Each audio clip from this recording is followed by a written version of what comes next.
This is a quick video on how to use a small piece of tube to keep your latch upright. A lot of times you see people use rubber bands, or I don't know what those are called, those little hair scrunchy thingies. I don't know what they're called. They tie it around their latch, right? Or they use a rubber band, they wrap it around there to keep it upright.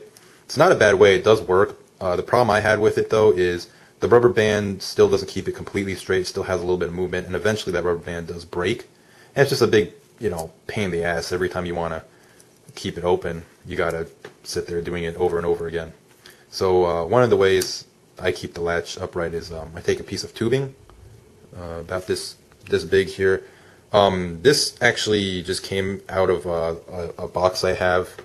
It's like full of hobby supplies, so it's a little bit cracked up, but you could probably get it at a hobby store, maybe at a hardware store, just a cheap piece of tubing. I don't know how big that, I don't know, maybe a 1/4-inch hole or so, but anything that's flexible enough and big enough for the latch. And what you do is it's very easy, you just take it and you slip it onto the latch, like so. You just cut it to length, the length you need, and there you go. It keeps it upright.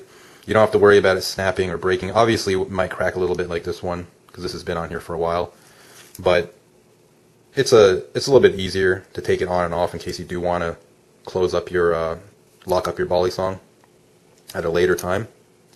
And I just found it to be a pretty good way to keep it upright. It's like your poor man's spring latch, right? One tip, if you want to take it on and off a little bit easier, do not use soap and water. I did that once, put it on here, and I took it off the next day. It wasn't even 24 hours, and there was rust in there, which, everyone's probably thinking, well, duh, you put water on there, and you trapped it in. But I wasn't thinking, and I did that, and I didn't think it'd rust that fast, but it did.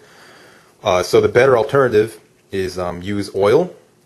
If you use like gun oil, mineral oil, some type of oil, and you just dab a little bit on the latch, it'll slip on there easier. This has no oil, so it kind of goes on and off okay, but if you have a smaller piece of tubing, you might need a little bit of oil to get it on there or off there easier. So that's how you do that. I hope that helps you guys out. If you have any questions or comments, let me know. Thanks for watching.